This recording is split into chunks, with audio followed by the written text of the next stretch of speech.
আসলে আমরা আজকে যেটা নিয়ে কথা বলতে চাচ্ছি সেটা হচ্ছে যে আমাদের বর্তমান দেশে একজন নতুন শাসন শাসক এসছেন, বা তাকে বলতে পারি আমরা যে হানা ভোটের মাধ্যমে যিনি এসছেন, সেই সেই দলের নাম হচ্ছে বিএনপি। আমি আপনার কাছে একটা প্রশ্ন করব। আপনার কাছে এই মুহূর্তে বিএনপি দেশ শাসন করছেন।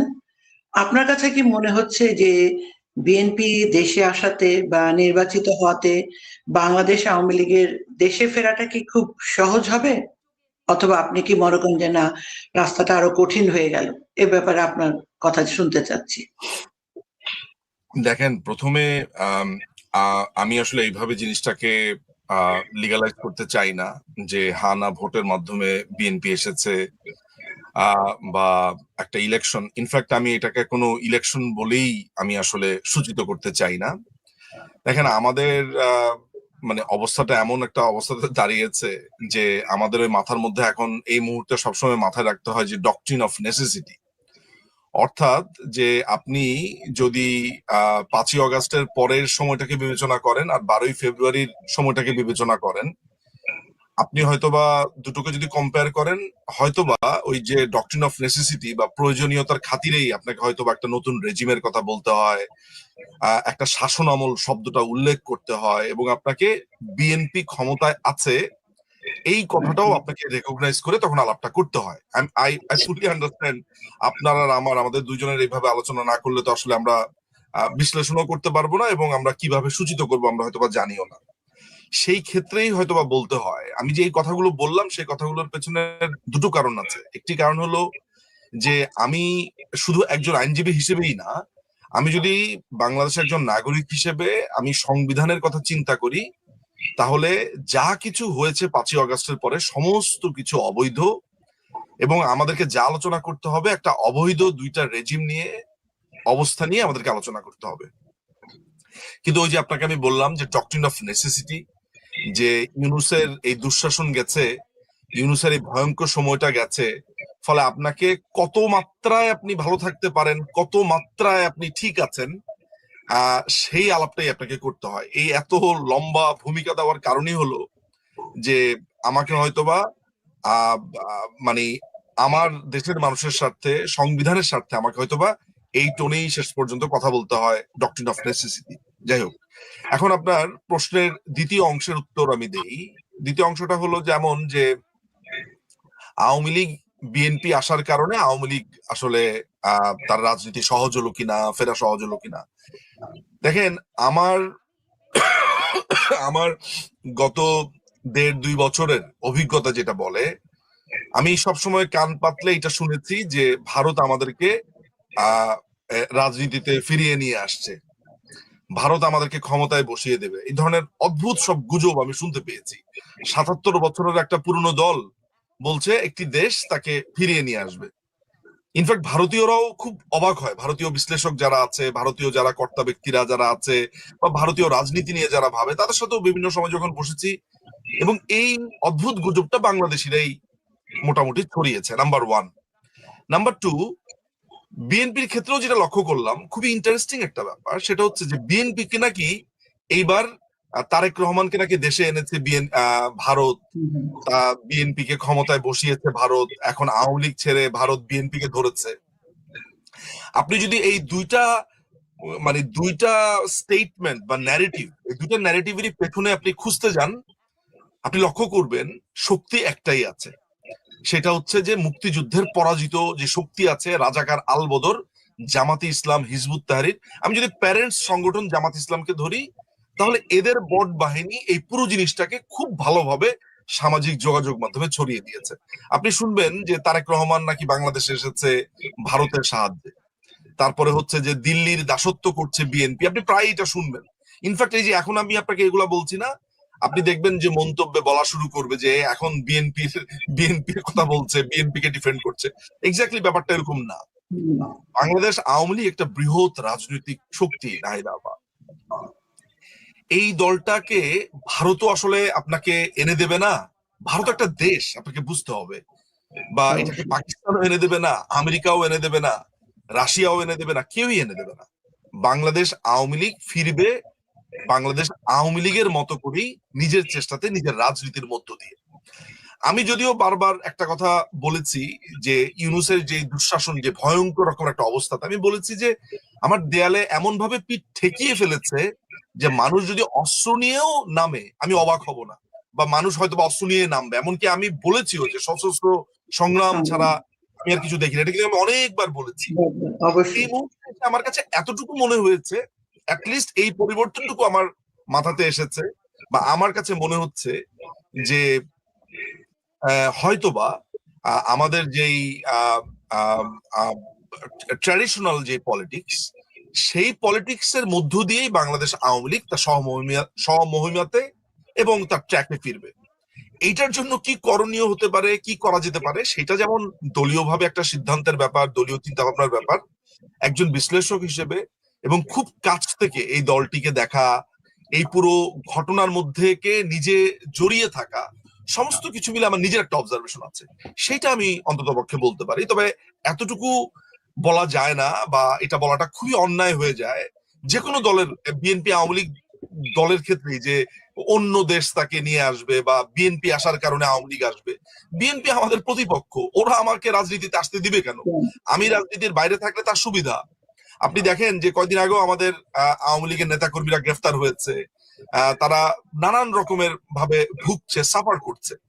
এটা সত্যি কথা যে যে মব কালচারটা চালু হয়েছিল সেইটার গতিটা অনেকটুকু কমে এসেছে, এবং যারা এই মব কালচারটা চালু করেছে তাদের মুখ দিয়ে এই কথাটা বের হচ্ছে, বিকজ তারা আর মব কালচারটা এখন করতে পারছে না ওইভাবে। তারা যা করতো, যার বাড়ি ইচ্ছা তার বাড়ি ডাকাতি করতে পারতো, গিয়ে তাকে বলতে পারতো আপনি ফেসিস্ট, এই না সেই না, কোনো আইন শৃঙ্খলা বলতে কিছুই ছিল না। ওই জায়গা থেকে তাদের কাছে মনে হতে পারে, বাট আমার কাছে মনে হয় যে বাংলাদেশ আওয়ামী লীগকে রাজনীতি করেই ফিরতে হবে, এবং সেটা সে তার মতো করেই ফিরবে, এতে আমি কোন রকমের সন্দেহ অন্তত পক্ষে করি না।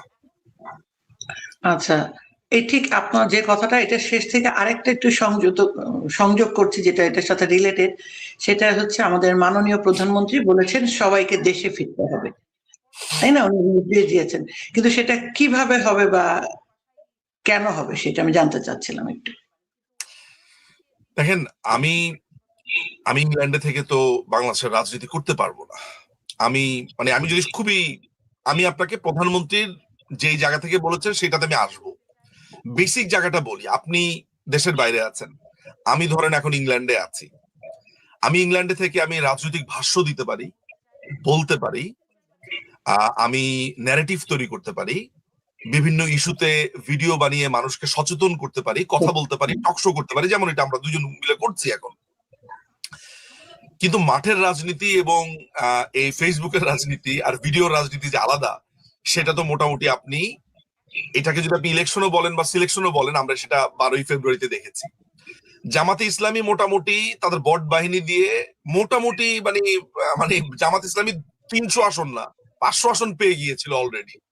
বাংলাদেশের সবাই তাদেরকে ভোট দিবে, এককভাবে ক্ষমতা দখল করবে। আমেরিকা তার সাথে আছে, তার্কি তার সাথে আছে, চায়না তার সাথে আছে।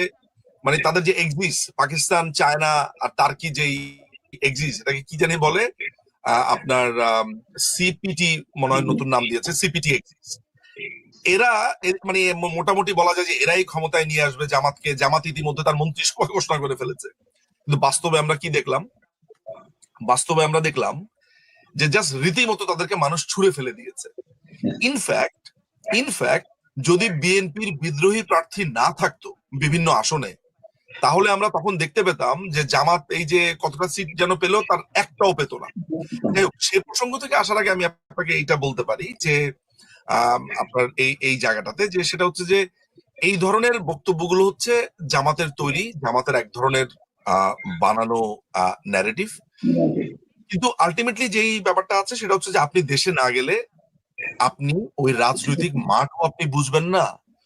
জনগণের সাথে আপনি রাজনীতি করেন, জনতার কাছে আপনি না গেলে আপনি আসলে গ্রহণযোগ্য এবং আপনি প্রাসঙ্গিকও থাকবেন না। হ্যাঁ, এটা খুবই ব্লেসিংস আমাদের জন্য যে মানুষ গত 1.5 বছরে 18 মাসে মানুষজন বলা শুরু করেছে যে বাংলাদেশ আওয়ামী লীগ আসলে শেষ পর্যন্ত বাংলাদেশের বিকল্প। The other meaning of Bangladesh is Bangladesh Awami League. বাংলাদেশের মানুষ এইটা বুঝতে পেরেছে যে আওয়ামী লীগ ইজ অ্যান্সার। তো এইরকম একটা জায়গাতে আমাদেরকে দেশে ফিরেই রাজনীতি করতে হবে। হ্যাঁ, আমাদের বিরুদ্ধে মামলা আছে, আমাদের বিরুদ্ধে নানান রকমের বলবো অভিযোগ আছে, সব মানে মিথ্যে অভিযোগ থেকে শুরু করে কোনটা নেই, মব হামলার হুমকি আছে।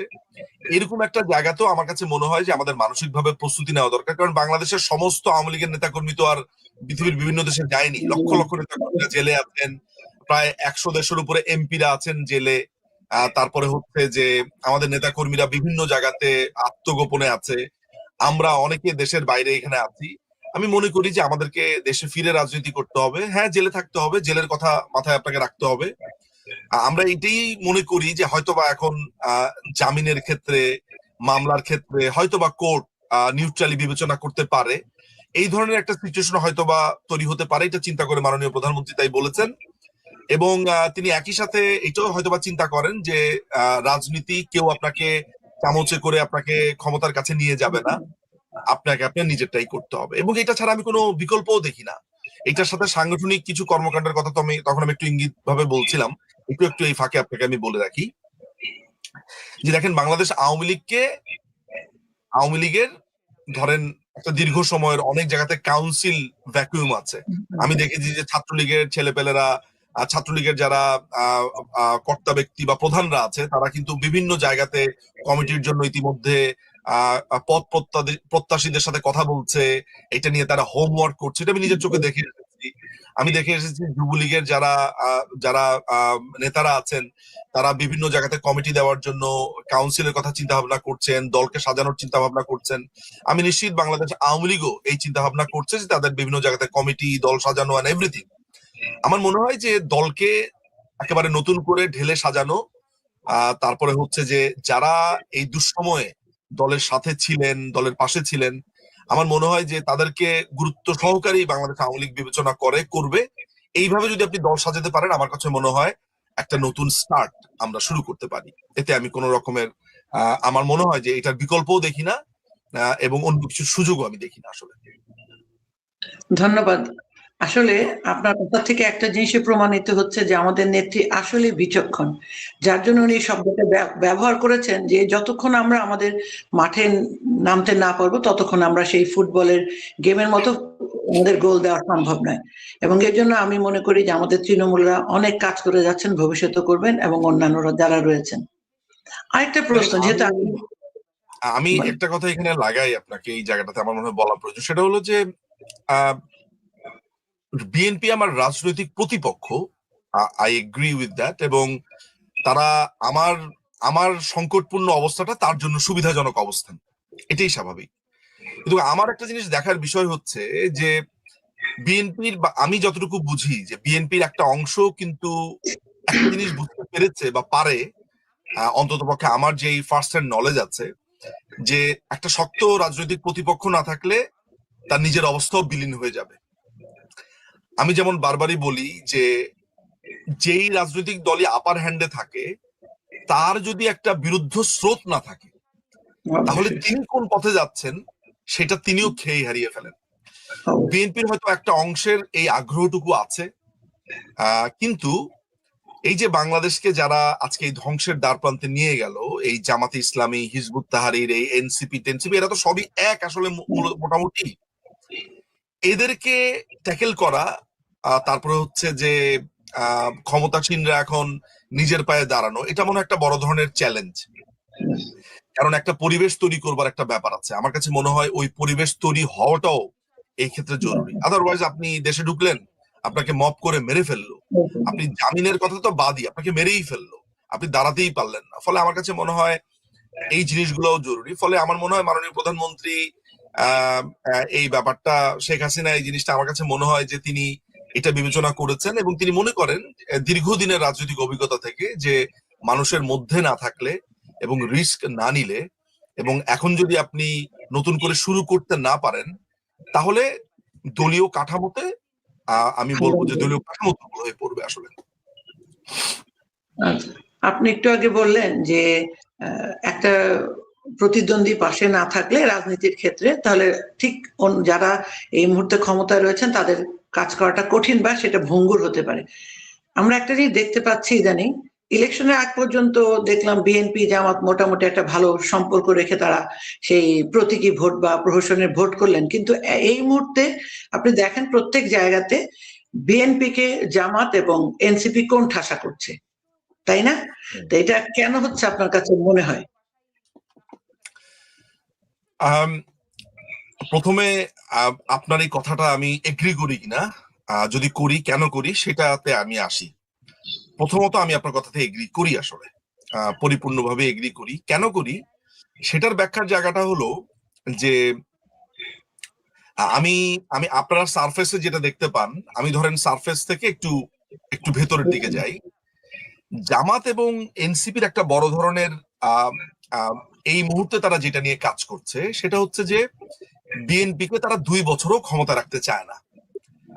ওরা এমন একটা প্ল্যান করছে 5ই অগস্টের আগে, একদম নতুন কমপ্লিটলি রিফ্রেশিং মোডে তারা যেতে চাচ্ছে, একদম নতুন একটা প্ল্যান। যেমন ধরেন আপনি 5ই অগস্টের আগে তো গুপ্তদেরকে চিনতে পারতেন না, সাধারণ ছাত্র বেশে তারা আমাদের কাছে এসেছিল, সাধারণ মানুষের মতো এসেছিল, কিন্তু আসলে প্রত্যেকেই জামাত শিবির করে। সো একইভাবে বিএনপি কে ঘিরে ধরবার জন্য তারা নানান ধরনের প্রচেষ্টা করছে। এবং এই যে ইনকিলাব মঞ্চ, আপনি জেনে অবাক হবেন যে এই ইনকিলাব মঞ্চকে কিন্তু পুরোপুরি ফান্ডিং করে হচ্ছে চায়না। আমি জানি না যে আপনি আমার এই কথাটা শুনে অবাক হলেন কিনা। আমি আপনাকে অত্যন্ত দায়িত্ব নিয়ে এবং খুবই নিশ্চিত গোয়েন্দা সূত্র থেকে আমি আপনাকে এটা বলতে পারি যে ইনকিলাব মঞ্চের যে জাবের যে ছেলেটা আছে, আগে হাদির সাথে কন্ট্যাক্টটা ছিল, এখন জাবেরের সাথে এই সম্পর্কটা আছে, একদম নিয়মিতভাবে চায়নার কন্ট্যাক্ট তার সাথে আছে এবং চাইনিজ একটা বড় ধরনের অর্থ সে পায়। হেফাজতে ইসলামের একটা বড় অংশকে চায়না চালায় এবং চায়না কেন এই জিনিসটা করছে সেটা আবার একটা দীর্ঘ আলাপের ব্যাপার, আমি সেটাতে যাব না। কিন্তু মাথায় রাখতে হবে যে এখানে 3টা দেশের একটা এক্সিস তৈরি হয়েছে। একটা হচ্ছে টার্কি, একটা হচ্ছে পাকিস্তান। পাকিস্তান আসলে মূলত এক্সিসের মধ্যে গরিব এক্সিস, এরা ভিক্ষুক শ্রেণীর, এরা কোনো টাকা দিতে পারে নাই, এরা অনেকটা গায়ে গতরে খাটে। যেমন ধরেন চায়না এবং টার্কি টাকা দেয়, আর ওরা এসে ধরেন ওই টাকা দিয়ে যে অস্ত্র সেগুলো দিয়ে মানুষ খুন করেছে, তারপরে দেশে এসে তাদের নেটওয়ার্ক বিস্তৃত করেছে, এগুলোর কাজ তাদের। আমি কিন্তু জেনে কথাগুলো বলছি যে এই 3টা এক্সিস কাজ করছে এই মুহূর্তে। জামাতকে একটা হিউজ ফান্ডিং করছে হচ্ছে টার্কি। টার্কির রীতিমতো ইলেকশনের সময় ওদের মাথায় হাত ছিল, কারণ তারা মিলিয়নস এন্ড মিলিয়নস ডলার খরচ করেছে। আমেরিকান এমবেসি একটা হিউজ পরিমাণ টাকা তারা ইনভেস্ট করেছে। কিন্তু এই দফাতে এই 3টি দেশই আসলে নানান ভাবে পরাভূত হয়েছে এই জায়গাটা। ফলে এই জায়গা থেকে আমি আপনার সাথে একমত পোষণ করি যে তারা একটা নতুন ধরনের প্ল্যান করছে এবং তারা মনে করছে যে বিএনপি কে 2028-এর ভেতরে যদি কোনোভাবে একটা ট্র্যাপে ফেলানো যায় তাহলে এই দেশ তাদের। এটা হচ্ছে 1 নাম্বার কথা। এবার আমি দ্বিতীয় জায়গাতে চলে যাই, সেটা হচ্ছে যে আমি যখন রেকগনাইজ করছি যে জামাত, এনসিপি বা এবি পার্টি, তারা তো এবিসিডি টিম, এরা যেহেতু বিএনপি কে নানান ভাবে ঘেরাও করতে চাইছে, নতুন প্ল্যান করছে, ওরকম একটা জায়গা থেকে তাদের সংঘাত রীতিমতো অবশ্যম্ভাবী, obvious, you can not avoid. আপনি দেখেন যে গতকালকে একটা ইউনিভার্সিটিতে, এটা কি টেক্সটাইল ইউনিভার্সিটি কিনা, সেখানে সংঘর্ষ হয়েছে। আমি জানি না, ছাত্র দলের অনেক ছেলে পেলে আছে এবং আপনি অবিশ্বাস্য, বিশ্বাস করেন, আমি ছাত্র দলের, যুব দলের অনেক মানুষের মেসেজ পাই আমার এই ফেসবুক পেজে, এবং তারা পরিচয় দিয়ে বলে যে আমি অমুক জায়গার যুব দলের সেক্রেটারি, অমুক জায়গার যুব দল করি ভাই, আমিও ভাই আপনাদের মতো মুক্তিযুদ্ধের পক্ষে, হ্যাঁ আমি আপনাদের দল করি না ভাই, আপনি জানেন আপনাদের মতো আমাদেরকেও এখানে পেটাচ্ছে, মারছে অমুক যুব দলের, ধরেন ইউনিভার্সিটি, আমি নাম বলবো না, বুয়েটের এক ছেলে সেদিন আমাকে বলছে যে কি কারণে সে আমাদেরকে খুব অপছন্দ করে, আওয়ামী লীগকে, কিন্তু আমাদের যে এই মুক্তিযুদ্ধের পক্ষের অবস্থান এবং জামাতকে যে আমরা ট্রিট করেছি এইটা সে অসম্ভব রকমের এখন পছন্দ করে, বিকজ শিবির তার উপরে যে অত্যাচারটা এই মুহূর্তে করছে সে মনে করে যে আওয়ামী লীগই হচ্ছে শিবিরের একমাত্র ঔষধ। সেই জায়গা থেকে সে আমার সাথে আলোচনাটা করেছে এবং খুবই নির্ভয়ে, এমন না যে সে একটা অন্য পার্টি করছে, আমার সাথে সে খুবই একটা ভয় ভয়ে আলোচনা করছে, আমি আবার এগুলা বলে দেই কিনা, পাবলিক করি কিনা বা হোয়াট এভার। তো আমি তার সাথে অনেক কথাবার্তা বলছিলাম যে ওরাও এটা বোঝে যে ছাত্র দলের মধ্যে একটা অ্যান্টি শিবির, একটা বড় ধরনের আপনার মোর্চা আছে। কিন্তু ভয়ের জায়গাটা হচ্ছে এমন যে এই ছাত্র দলের মধ্যে প্রচুর শিবিরের ছেলেপেলে আছে, প্রচুর। যেমন আমি আপনাকে বলতে পারি যে হামিম যে ছেলেটা আছে, আমি জানি না আপনার সাথে আমার কখনো অফলাইনে এই আলাপ করেছি কিনা। আমি এই আলাপটা অনেকের সাথে করেছি যে যখন ডাকসুর ইলেকশনটা হলো, আমি মানুষকে ডেকে ডেকে বলেছি যে এই যে হামিম ছেলেটা হচ্ছে শিবির, এটা এখনো ছাত্রদল বুঝতে পারছে না। এর কারণ হলো ডাকসুর ইলেকশনটার পর পর ও হঠাৎ করে ঘোষণা দিল যে সেই এই ইলেকশন চমৎকার হয়েছে, আমরা একসাথে এগিয়ে যাব, এবং সে আওয়ামী লীগকে প্রতিহতের ঘোষণা দিল। আমি তখনই বুঝতে পেরেছি এই ছেলে শিবির। এবং ছাত্র দলের মতো একটা সংগঠনে একটা বড় পদে শিবিরের ছেলেপেলে সেখানে বসে আছে। এরকম জায়গাগুলোর সংকটে কিন্তু এখন ছাত্রদল ভুগছে। আপনি দেখেন যে ছাত্র দলের একটা সভাপতি আছে, খুবই বোকাশোকা টাইপের একটা ছেলে, রাকিব একটা ছেলে, মানে ভীষণ বোকা টাইপের একটা ছেলে। একে দিয়ে ছাত্র দলের রাজনীতি হবে টবে বলে আমার মনে হয় না। এদের মতো ছেলেপেলেরা তো এই গুপ্ত শিবিরকে ট্রিটও করতে পারবে না, ধরতেও পারবে না। ফলে এই সংঘাত কিন্তু অনিবার্য, এবং বিএনপির বিভিন্ন জায়গাতে এটা হবে। কারণ শিবির তার যেই আধিপত্য, এটাকে সে ধরে রাখতে চাইবে বিভিন্ন জায়গাতে, এবং এটা এইটা এটা আপনি অ্যাভয়েড করতে পারবেন না। এবং আপনি আরো খবর পাবেন যে শিবিরের ছেলেপেলেরা কিভাবে এখন রক কাটছে, মারছে এই ছাত্র দলের ছেলেপেলেদেরকে। এবং এদের সাথে যুক্ত হয়েছে এদের আরেকটা পার্টি, মানে জামাতের আরেকটা অংশ, যে অংশটাকে তারা সাধারণ ছাত্র হিসেবে আমাদের পরিচয় করিয়ে দিয়েছিল, এনসিপি। এবং আরেকটা যেটা তাদের অনেকটা যুব শিবির হিসেবে কাজ করে, এবি পার্টি। ফলে এইটা অবভিয়াস, যেটাকে আমরা বলবো যে ইনএভিটেবল বা অনিবার্য, এটা আপনি অ্যাভয়েড করতে পারবেন না, এটা হবেই। অসংখ্য ধন্যবাদ। তাহলে আপনার কথার পরে যে জিনিসটা আমার মনে হচ্ছে সেটা হচ্ছে যে সেই ৭১-এর পর থেকে ওরা যেমন করে আমাদের ভেতরে লুকিয়ে ছিল, ঠিক একইভাবে আমার মনে হয় ভবিষ্যতে তারা সব রাজনীতির ভিতরে লুকিয়ে থাকবে। অতএব আমাদের আরো সাবধান হতে হবে এবং আমাদের সচেতন হতে হবে। এটা সব দলের ব্যাপার। আমি আপনাকে এই প্রসঙ্গে একটা কথা বলি। হ্যাঁ, মানে আমার অনুভূতির কথাটা বলি। দুটা অভিজ্ঞতা আমার জীবনে হয়েছে। এই দুটো অভিজ্ঞতা আমি মনে করি যে এখনকার তরুণ তরুণীদের সাথে শেয়ার করা প্রয়োজন। যখন যুদ্ধাপরাধের বিচার বলাটাও ঠিক না, আমি বলবো যে আন্তর্জাতিক অপরাধের বিচার করছিল যখন বাংলাদেশ আওয়ামী লীগ সেই সময়টাতে, তো ওই সময়টাতে আমরা যেই কতগুলো মানুষ, ওই সময়টাতে আমি আসলে এইটার উপরে হিউজ কাজ করেছি বা কাজ করার চেষ্টা করেছি। আমরা ওই সময় খুবই আপসেট হয়ে থাকতাম যে এত বড় একটা বিচার হচ্ছে, এরকম ভাবে প্রোপাগান্ডা ছড়াচ্ছে, দেশের মানুষ কি দেখতে পাচ্ছে না ওরা আমাদের সাথে একাত্মভূত কেন হচ্ছে না, বা মানুষগুলো জেগে উঠছে না কেন ওদের এত প্রোপাগান্ডাতে। কারণ আমরা যারা ধরেন এই জামাতিদের প্রোপাগান্ডা গুলো রুখে দিচ্ছিলাম, বলছিলাম, সেই সময় আমরা নিজেদের ভেতরে এই আলাপটা আমরা করছিলাম অনেকবার। তো হঠাৎ করে যখন আপনার 5ই ফেব্রুয়ারি আসলো, এবং হঠাৎ করে যখন আপনার এই গণজাগরণ মঞ্চটা হলো, তখন আমি সত্যি কথা বলতে আমি বাংলাদেশিদের উপরে আবার নতুন করে একটা আস্থা স্থাপন করলাম যে না, একেবারেই এই দেশের মানুষগুলোর মানে ব্যাপারে আপনি হাত ধুয়ে ফেলতে পারেন না। এই এখনো অনেক মানুষ বেঁচে আছে যারা রাজাকার আলবদরদের বিরুদ্ধে আছে, এখনো মুক্তিযুদ্ধ মরেনি। সেই সময় আমাকে বাংলাদেশ সম্পর্কে আমার মনে এই ভাইবটা এসেছিল, এবং আমি বলেছি যে এই দেশের ব্যাপারে একেবারেই ইতি টানার, একেবারেই এক্সক্লুসিভ মন্তব্য করার কিছু নাই। কখন কিভাবে এখানকার রাজনৈতিক গতিপথ পাল্টায়, ইউ নেভার নো। এটা আমার জন্য একটা বিরল অভিজ্ঞতা ছিল, যখন লক্ষ লক্ষ মানুষ গণজাগরণ মঞ্চের ওই জায়গাতে হাজির হয়েছিল। সেখানে আওয়ামী লীগ, বিএনপির প্রচুর মানুষ, আওয়ামী লীগের তো ছিলই, বিএনপির প্রচুর ছেলেপেলে এসেছে, তাদেরকে আমি চিনি ব্যক্তিগতভাবে।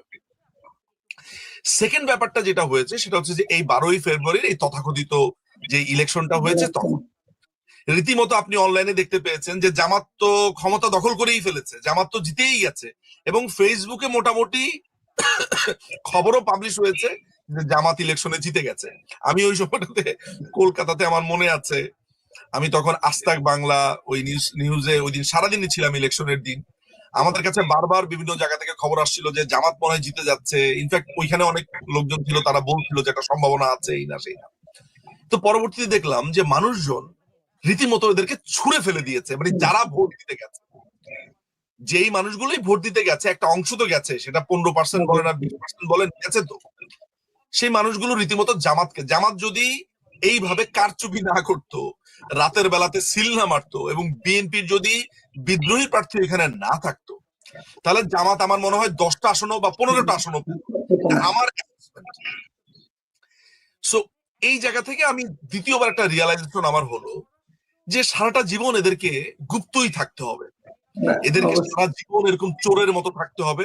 বিশ্বাস করেন, আমি আপনাকে একটা কথা বলি, আজকে থেকে 100 বছর পরেও এই জামাতে ইসলামের যে নাতির ঘরের পুতির ঘরের যারা আছে, তাদেরকেও তাদের বাপ দাদার নামে গালি শুনতে হবে।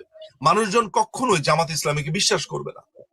আপনি জামাত ইসলামের পুরো স্ট্রাকচারটা দেখেন, তারা 1947-এর আগেই তো গঠিত একটা দল মনে হয়, আমি ভুল না করে থাকি 45-43 দিকে মনে হয় ওরা হয়েছিল, 43, আমি এক্স্যাক্টলি তাদের ডেটটা আমি জানি না।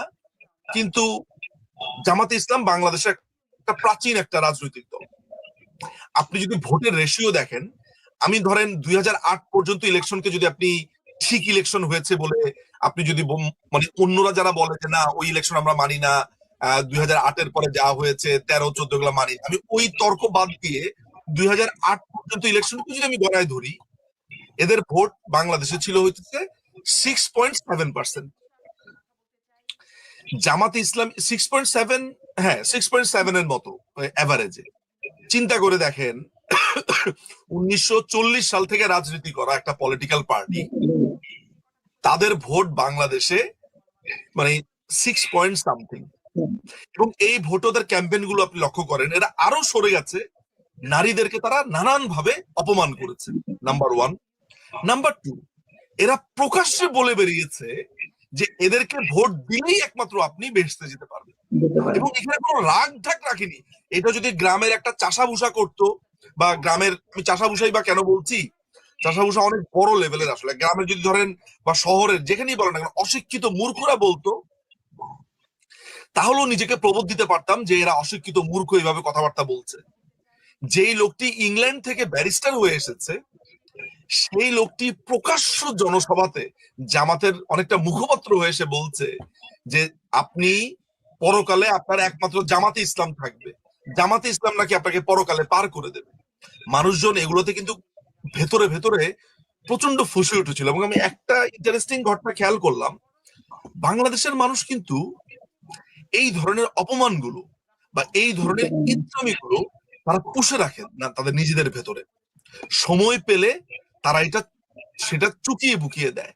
এইটাই আমি লক্ষ্য করলাম, আসলে আমার আন্ডারস্ট্যান্ডিংটা এইটা, যে বাংলাদেশের মানুষ ভালো জিনিসপত্র মনে রাখে তারা, এবং সময় পেলে সেটা তারা সত্যা তারা নেয়। জামাতের ব্যাপারেও কিন্তু তারা পুরোপুরি করতে পারতো যদি বিএনপির বিদ্রোহী প্রার্থীগুলো না থাকতো, তাহলে এটা আরো আপনি দেখতেন যেখানে 10টা-15টা আসনও পেতো না তারা।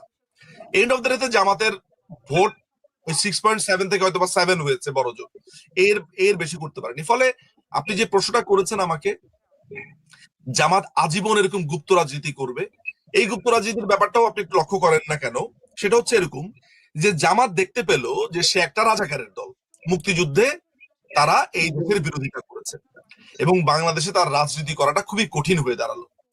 করোনার সময় তারা করলো কি, তারা একটা নাটক সাজালো যে তাদের দলের যুবকদের একটা অংশ হঠাৎ করে ঘোষণা দিল যে না আমরা এই জামাতের সাথে আর নাই, কারণ জামাত এই যুদ্ধপরাধের কথাতে মাফ চায় না, এটা আমাদের অনেক ক্ষতি হয়, আমরা দল থেকে বের হয়ে একটা পলিটিক্যাল পার্টি করলাম।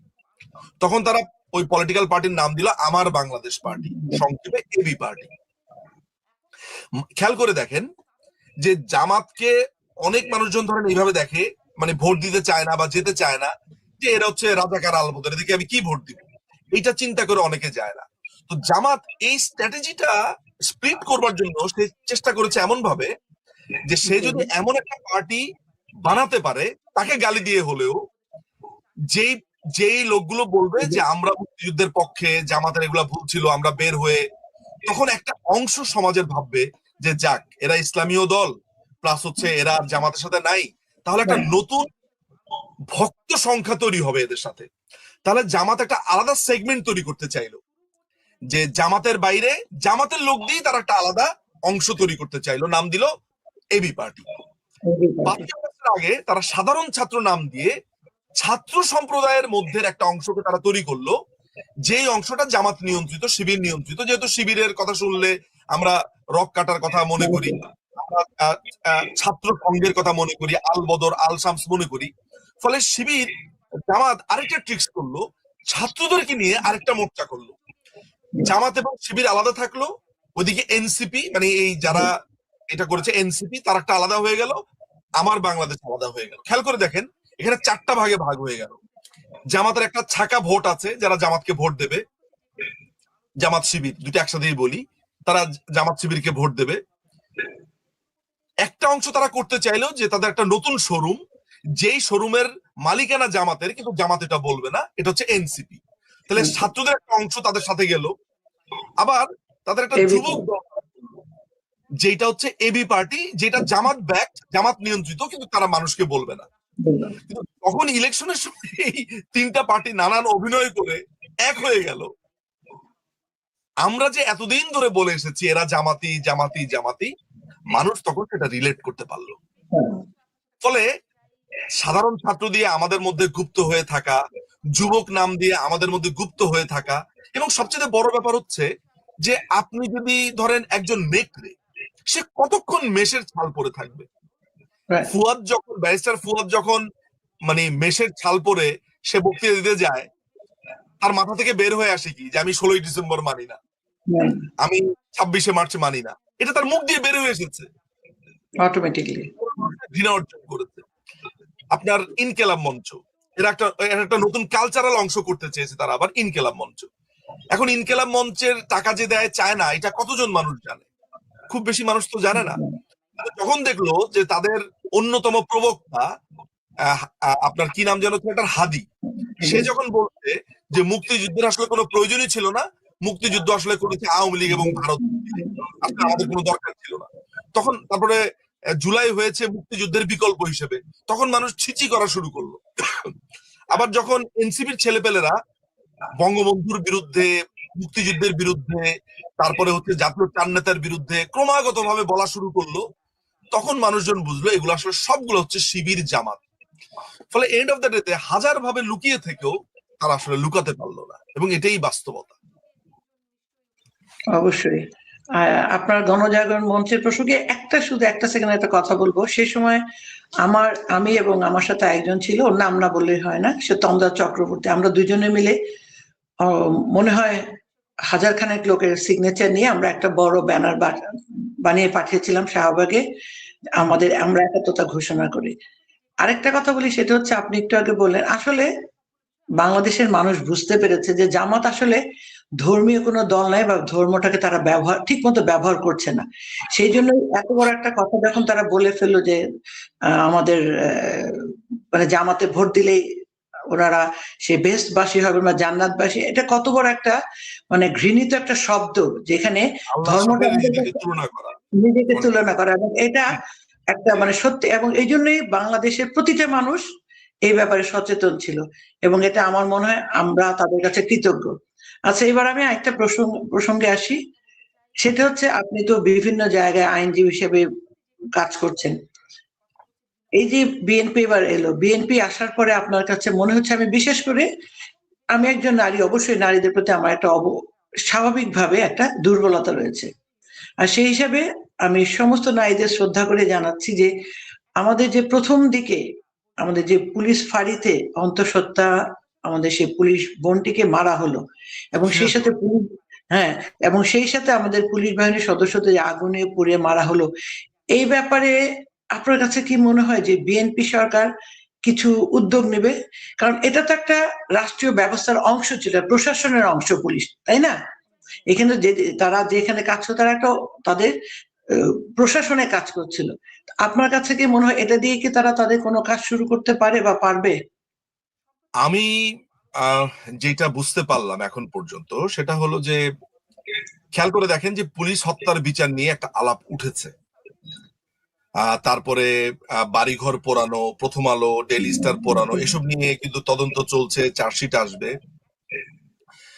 এইগুলো নিয়ে আলোচনা ওঠানো এক ধরনের স্ট্র্যাটেজি, এটা বোঝার জন্য যে কার কি রিয়াকশনটা এখানে আসে কেমন। তো এই পুলিশ হত্যার কথা আসার পরপরই হঠাৎ করে দেখবেন যে এনসিপির লোকেরা খুব এটার বিরুদ্ধে নামলো, কারণ পুলিশ হত্যার জন্য যদি বিচার হয় তাহলে সেটা অপরাধীদের বিচার হবে। এটাতে এনসিপি কেন রাগ করে? তার মানে হচ্ছে কাজটা তারা করেছে।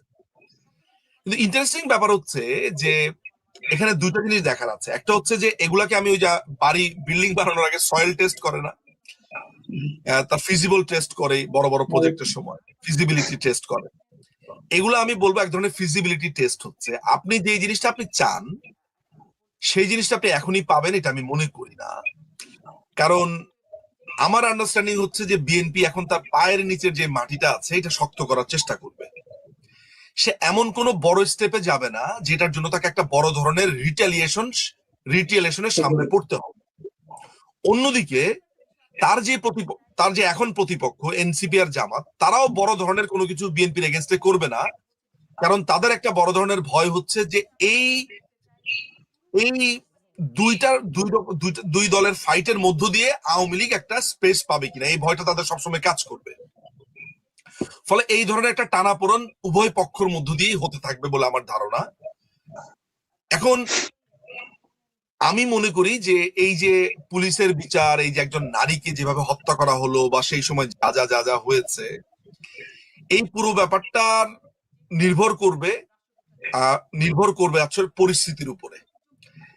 তবে আমি মনে করি না অদূর ভবিষ্যতে উইদিন 1 or 2 years টাইমের ভেতরে, অ্যাটলিস্ট আমার হিসাব বলে না, মানে যদি দ্রুত রাজনৈতিক কোনো পট পরিবর্তন না ঘটে, হ্যাঁ, আমার মনে হয় না যে বিএনপি এই ধরনের কোনো স্টেপ নিবে। যদিও এই স্টেপ হয়তো বা বিএনপির অনেকেই নিতে চায়, হয়তো বা রাজনৈতিক কারণেও চায় এনসিপি কে একটা চাপে রাখার জন্য, যেটা বাংলাদেশে সাধারণত হয়, আমরা দেখে এসেছি।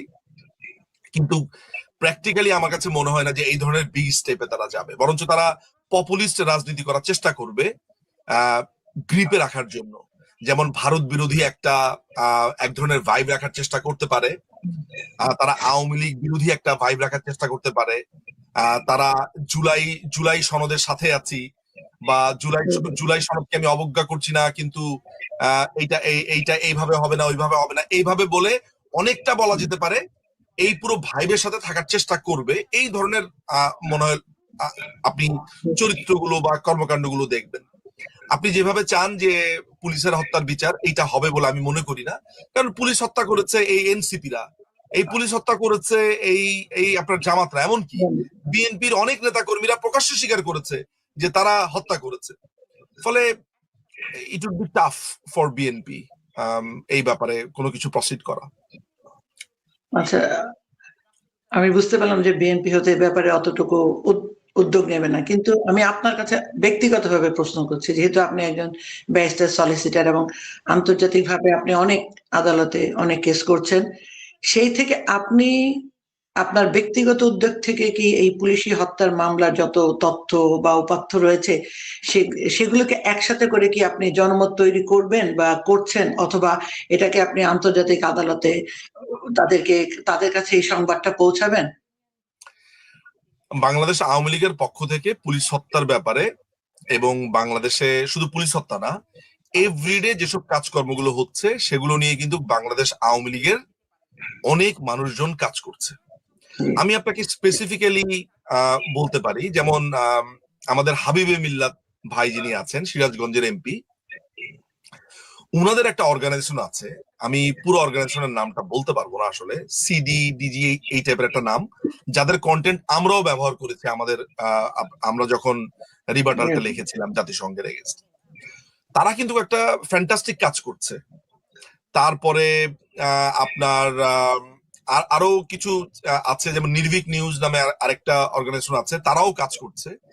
তো এরকম ভাবে আওয়ামী লীগের ভেতরে আপনি ছাত্রলীগ বলেন, যুবলীগ বলেন, আওয়ামী লীগ বলেন, তারপরে এমনকি সিআরআই এর যারা আছেন বিভিন্ন জায়গাতে ছড়িয়ে ছিটিয়ে, কিংবা অন্যান্য যারা আছেন, প্রত্যেকেই কোনো না কোনো ক্যাপাসিটিতে তারা এগুলার প্রত্যেকটা রেকর্ড রাখছেন এবং ভেতরে ভেতরে ভেতরে ভেতরে ডকুমেন্টেশনের কাজগুলো করছেন। ডকুমেন্টেশনের কাজ হচ্ছে এবং বেশ ভালোভাবেই হচ্ছে। আমি যেমন আপনার সাথে তো আমার, যখন আমরা ডালাসে একটা প্রোগ্রাম করলাম নাহিদা আপা, আপনি মনে করতে পারবেন, সেইখানে হিন্দু মহাজোট নামে বা হিন্দু জোট নামে কিছু ব্যক্তিরা আমার সাথে দেখা করেন, সেখানে কথা হয় তাদের সাথে। একদম প্রমিজিং কিছু তরুণরা আমাকে কিছু নথিপত্র পাঠায় যে বাংলাদেশে হিন্দুদের উপরে যেই টর্চার অত্যাচারটা হয়েছে, তারা এত ফ্যান্টাস্টিক ভাবে এটাকে ডকুমেন্ট করেছে। আমার কাছে সেই নথিপত্রগুলো আছে, ফলে ওই ডালাসের ওই অংশটা কিন্তু কাজ করছে। এখন আপনি খেয়াল করে দেখবেন যে যেমন টেক্সাসও আপনারা কাজ করেছেন, আপনারা তো মামলাই, আপনাদের এখান থেকে দুটো অভিযোগ আমরা দায়ের করলাম। সো কাজ করছে, কাজ হচ্ছে। এবং ওই অভিযোগ যখন আমরা দায়ের করি, আপনি যেটাতে করলেন এবং আমাদের অপু ভাই যেটাতে করলেন, সেখানে কিন্তু আমরা এই ডাটাগুলোকে ব্যবহার করেছি আমাদের প্রাইম ডাটা হিসেবে। হ্যাঁ, আমরা প্রমাণ হিসেবে আমরা এগুলোকে ব্যবহার করেছি আমাদের সুনির্দিষ্ট অভিযোগের বাইরে গিয়ে। ফলে এই কাজগুলো হচ্ছে। এবং আপনি জানেন যে 1971 সালের পরে প্রথমে দালালদের বিচার, মানে রাজাকারদের বিচার করেছে কে? আওয়ামী লীগ। 75 সালে বঙ্গবন্ধুকে মেরে ফেললো, জাতীয় চার নেতাকে মেরে ফেললো। 1996 সালে এই দুটো বিচারই শুরু করেছে আওয়ামী লীগ। 1975 সালের পরে আপনার মেরে ফেলা হলো কর্নেল তাহেরকে। কর্নেল তাহেরের হত্যার বিচার, সেটাও কিন্তু বাংলাদেশ আওয়ামী লীগের সময় সেটা হয়েছে। এটা যে অবৈধ ছিল, সেটা বাংলাদেশ আওয়ামী লীগের সময় হয়েছে। খালেদ মোশাররফের বিচার, হত্যার বিচার, তারপরে হচ্ছে ওই সময় এটিএম আপনার এটিএম নাজমুল হুদা এবং আরেকজন ছিলেন আমাদের নাহিদা আপার আব্বা, নাহিদ এজাহার আপার আব্বা, আমাদের শিল্প প্রতিমন্ত্রী যিনি ছিলেন, সংস্কৃতি প্রতিমন্ত্রী ছিলেন, উনার বাবা নাজমুল হুদা এবং এটিএম হায়দার, উনাদের হত্যাকাণ্ডের বিচারের জন্য সেই সময় প্রস্তুতি গ্রহণ করা হয়েছিল, যেটা পরবর্তী 5ই আগস্টের পরে এটা হয়নি। জিয়াউর রহমান হত্যাকাণ্ডের বিচার আওয়ামী লীগ এটা ইনিশিয়েটিভ শুরু করেছিল। এরপরে আপনার এরপরে আর কার কার হত্যাকাণ্ড হয়েছে? জেনারেল মঞ্জুরের হত্যাকাণ্ডের বিচার বিএনপি আমলে জেনারেল মঞ্জুরের ভাই দায়ের করেছিল বটে, কিন্তু এটার বিচার পুরোটার প্রক্রিয়া হয়েছিল আওয়ামী লীগের আমলে। 71-এর রাজাকারের বিচার শুরু হয়েছিল 2010 সালে, সেটা আওয়ামী লীগ করেছে। তারপরে হচ্ছে যে 21শে আগস্টের গ্রেনেড হামলা, সেটা আওয়ামী লীগ করেছে। কোটালীপাড়াতে হামলা সেটা করেছে।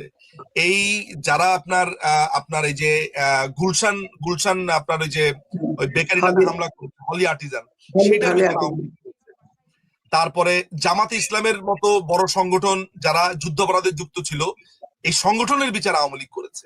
সো বাংলাদেশের যত রকমের ল্যান্ডমার্ক বিচার, এগুলো সবই করেছে আওয়ামী লীগ। আপনি খালি একটা একটা করে করেন। আপনার 5ম সংশোধনী বাতিল, 7ম সংশোধনী বাতিল, তারপরে হচ্ছে যে আপনার 8ম সংশোধনী, এগুলো প্রত্যেকটা জিনিস। 8ম সংশোধনী অবশ্য এরশাদের আমলে হয়েছে, 5ম সংশোধনী এবং 7ম সংশোধনী হয়েছে আওয়ামী লীগের আমলে, এটাকে বাতিল করা হয়েছে। 72-এর সংবিধান আমরা ফেরত গেছি, সেটা আওয়ামী লীগের আমলে হয়েছে। ফলে বাংলাদেশ আওয়ামী লীগই যে ভবিষ্যতে এই পুলিশ হত্যার বিচার করবে, এই যারা হিন্দু জনগোষ্ঠী আছে এবং অন্যান্য রাজনৈতিক এই 5ই আগস্টের আগে হত্যা করেছে এই জামাত এনসিপিরা, সেগুলোর বিচার একমাত্র আওয়ামী লীগই করবে। আমি এটা ছাড়া তো কোনো বিকল্প দেখি না। অ্যাটলিস্ট আমি আপনাকে যে ইতিহাসটা এখন বললাম একটা একটা করে, সেইটার আলোকে আপনি দেখেন কে করেছে বিচারগুলো, এই আর কি। আমরা এক বাক্যে বলতে পারি, বাংলাদেশ আওয়ামী লীগ সবসময় সাধারণ জনগণের পক্ষে, মুক্তির পক্ষে এবং আমাদের দেশের স্বাধীনতার পক্ষে। ডেফিনেটলি এটা নিয়ে এখন পর্যন্ত আমার মনে হয়। আচ্ছা, এবার আরেকটু অন্য প্রসঙ্গে আসি। এখন আমি একটু মানে আন্তর্জাতিক পর্যায়ে কথা বলতে চাচ্ছি আপনার সাথে। আমি আপনার কিছু কথা কোট করে আপনাকে এই প্রশ্নটা আমি করছি। তার আগে আমি একটু বলছি, আমরা জানি যে এই মুহূর্তে ইরানের যুদ্ধ শুরু হয়ে গেল। আমেরিকা এবং ইসরায়েল মিলে একযোগে ইরানের উপর হামলা করছে। এটার একটা প্রতিঘাত আমাদের দেশের প্রতি উপর কি হতে পারে, এটা একটা প্রশ্ন। দ্বিতীয়টা হচ্ছে যে এই যুদ্ধটা কেন হচ্ছে, অথবা যুদ্ধের পরিণতি কি? আপনি সবসময় বলে থাকেন যে ইরানের 1979 সালের বিপ্লবের সাথে বাংলাদেশে 5ই আগস্টের অনেকটা মিল রয়েছে। কারণ আপনি এটা, আমার মনে হয় আমি যত জায়গায় শুনেছি বা আপনার কথাতে, যে মিলটার কথা আপনি বলেছেন। হ্যাঁ, কিন্তু আপনি এই কথাটা সবসময় কেন বলেন আমি জানি না, সেটা আবার আপনাকে একটু জিজ্ঞেস করবো। আমি একসাথে সব বলছি। কিছুদিন আগে ইরানের বর্তমান সরকারকে উৎখাতের জন্য আমেরিকা চেষ্টা করেছিল এবং শোনা যায় ইরান প্রায় 8,000 মানুষ হত্যা করেছে এবং ক্ষমতায় টিকে থাকার জন্য। এই ব্যাপারে আপনার অভিমতটা? কারণটা কেন বলছি, যে এই একই কাজ যদি আমাদের প্রধানমন্ত্রী শেখ হাসিনা করতেন, উনি কি টিকে থাকতে পারতেন? উনি কোনো কাজ না করে আজকে এমন একটা পর্যায়ে তাকে মানে বলা হচ্ছে যে সে হচ্ছে আমাদের সরকার, আমাদের শেখ হাসিনা, আমাদের প্রধানমন্ত্রী, উনি অনেক মানুষকে খুন করেছে। তো এই ব্যাপারে আপনার কথাটা জানতে চাচ্ছি, আপনি যেহেতু সবসময় বলেন এটা, আমি এটা আপনার কথাটা মনে রেখেছি, সেই জন্য বললাম। প্রথমে আমার মনে হয় যে আপনার এই ইরানের যে বিপ্লব তারা বলে, ইরানের বিপ্লব, যদিও এটাকে ইসলামী বিপ্লব বলে, কিন্তু সেই সময় ওই আন্দোলনটা কোনোভাবেই আসলে ইসলামী বিপ্লবের জন্য বা ইসলামী রাষ্ট্রের জন্য ছিল না। তারাও একটা পরবর্তী সময় একটা, ঠিক বাংলাদেশে যেরকম গণভোট জিয়া রহমান করেছে, এরশাদ করেছে, বা এইবার ইউনূস করলো, ঠিক একইভাবে সেই সময় গণভোট হয় তাদের রাষ্ট্র ইসলামিক রিপাবলিক হবে কিনা, সেগুলা অন্য আলাপ। কিন্তু রেজা শাহ পাহলভি যখন ধরেন একটা দীর্ঘ সময় দেশ ইরান শাসন করলো, Reza Shah পাহলভি was very much ধরেন প্রো আমেরিকান ছিল, প্রো আমেরিকান বা ব্রিটেন, পশ্চিমা জীবন যাপন করতে। এবং খেয়াল করে দেখবেন যে আপনি যদি ইরানের আগের ছবিগুলো দেখেন মেয়েদের বা তাদের কর্মক্ষেত্রের, আমরা যেটা যেইভাবে আর কি আধুনিক বলি আর কি, যে ধরেন নিজেদের মতো করে যাওয়া, খুবই ইন্ডিপেন্ডেন্টলি চলা, খুবই বোল্ডলি মেয়েদের পোশাক আশাক যা যা আমরা দেখতে পাই, বা এক ধরনের কাঠামো ছিল খুবই আধুনিক, অ্যাটলিস্ট মধ্যপ্রাচ্যের মতো বা চারিদিকে ইসলাম বেষ্টিত রাজ্যের মধ্যে তারা বেশ আধুনিক একটা রাষ্ট্র ছিল, লাইক আপনার আফগানিস্তানের মতোই, উজবেকিস্তান, আফগানিস্তান। তো ওই সময়টাতে যখন আপনার খোমেনি, রুহুল্লাহ খোমেনি, আসলে ওই এখনকার যে খোমেনি সেই খোমেনি না, আরেক খোমেনি, তিনি ওই সময় আপনার এক্সাইলে ছিলেন। প্রথমে তিনি আপনার গ্রেফতার হন 1963-তে। তিনি গ্রেফতার হন, পরবর্তীতে তিনি ছাড়া পেয়ে ইরাকে যান, ইরাক থেকে তিনি ফ্রান্সে চলে যান এবং তিনি দীর্ঘ 17 বছর ফ্রান্সে ছিলেন। তো ওই একটা জিনিস ছিল যেটা হচ্ছে যে আপনার রেজা শাহ পাহলভীর একটা একটা একটা বাহিনী ছিল, নাম হচ্ছে সাভাক, কেমন, এবং they were trained by US, Britain এদের মাধ্যমে ট্রেন ছিল। এদের বিরুদ্ধে একটা বড় ধরনের অভিযোগ আছে, তারা জ্বালাও পোড়াও, ধরতো, একে মারতো, তাকে ধরতো, এরকম নানান ধরনের অভিযোগ আছে। এই সময়ে এসে আসলে এখন আমার সেসব অভিযোগকে নিয়ে আমার যথেষ্ট ডাউট আছে, কারণ আমি যখন আমার নিজের দেশের দিকে তাকাই তখন আমি বুঝতে পারি যে ইতিহাস কিভাবে মিথ্যা বয়ানে লেখা হয়, ইতিহাস ডিস্টর্ট করা হয়, আমি দেখেছি সেটা। তো আলটিমেটলি যেটা হয়েছে যে যখন এই আন্দোলনটা রেজা শাহ পাহলভীর এগেইনস্টে শুরু হলো 1979-এ, তার পতন ঘটে। এবং ওই সময়টাতে যে ওই সময়টাতে সারা দেশের মানুষই আপনার রেজা শাহ পাহলভীর এগেইনস্টে গেলেও সেখানে কিন্তু একটা বড় ধরনের ভূমিকা ছিল আপনার ওইখানকার যে আপনার সোভিয়েত ঘেঁষা, মানে ধরেন সোভিয়েত পন্থী পলিটিক্যাল পার্টি বলা যেতে পারে, ওদের নাম হচ্ছে তুদে পার্টি, বুঝতে পারছেন? তুদে পার্টি ছিল, তারপরে ছিল মুজাহিদিন ই খালক, এরা ছিল অনেকটা ওই যে ভাসানি টাইপের আর কি, ইসলামী সমাজতান্ত্রিক ব্যবস্থা, কেমন একটু এদেরকে কি বলবো, আধ্যাত্মিক টাইপের একটা পার্টি। মুজাহিদিন ই খালক কিংবা ফেদায়ান ই খালক নামে একটা পলিটিক্যাল এরা ছিল। এরাও মার্ক্সবাদী গেরিলা সংস্থা ছিল, এরাও আপনার সেই সময়টাতে ওই আন্দোলনের শরিক ছিল। তো যখন এই আন্দোলনটা তীব্র আকার ধারণ করলো এবং এন্ড অফ দ্য ডেতে রেজা শাহ পাহলভী নিজের প্লেন নিজে চালিয়ে কিন্তু সে প্রথমে আপনার চলে যায় হলো কোথায়, সে যেন চলে যায় পাশের দেশই সে চলে যায়, এটা হচ্ছে জর্ডানে চলে যায়, I am not quite sure, আসলে আমি ভুলে গেছি আসলে কথা, টু বি অনেস্ট। তো ও দেশ ছেড়ে চলে যায়। পরবর্তী সময়ে আপনার ও তার শাহের পতন ঘটে। এবং ইন্টারেস্টিং ব্যাপার হচ্ছে যে দেশে ফেরত আসে হচ্ছে রুহুল্লাহ খোমেনি, এবং খোমেনিরও তখন একটা বড় ধরনের জনপ্রিয়তা ছিল এবং জনগণ তার প্রতিও এক ধরনের দুর্বল ছিল, তখন এসেছিল। এবং আশ্চর্যজনক হলেও সত্যি, এই পুরো আন্দোলনটাকে এরা নিজেরা ক্যাপচার করে নেয় এবং পরবর্তী সময়ে গণভোটের মাধ্যমে তারা একটা ইসলামিক প্রজাতন্ত্র আপনার স্থাপন করে। আপনি শুনলে অবাক হবেন, 1988-এ এরা রীতিমতো এই তুদে পার্টি বলেন, তারপরে ফেদোয়ানি খালক বলেন, তারপরে এই যে যাদের নাম আপনাদেরকে বললাম আমি, এদের উপরে রীতিমতো জাস্ট গণহত্যা চালায়। এদেরকে কারাগারে 1988-এ এদেরকে রীতিমতো ধরেন কারাগারে তো মেরে ফেলে, সমানে ফাঁসি দিতে থাকে। এই যে মুজাহিদিন খালকের নাম বললাম এদেরকে। তো আন্দোলন করলো এই বামপন্থীরা বা এই ভাসানি টাইপ এই আপনার রুহানিয়াত টাইপ দলগুলো, যেটাকে আমরা পালনবাদ টালনবাদ নাম শুনেছি, এরা কিন্তু ক্ষমতা নিয়ে নিল আসলে এন্ড অফ দ্য ডেতে এই ইসলামিস্টরা। আমি কেন এই আন্দোলনের সাথে বাংলাদেশের একটা সাদৃশ্য দেখতে পাই? আমি বাংলাদেশে ঠিক এমনই চিত্র আসলে 5ই আগস্টের আগে দেখতে পেয়েছি।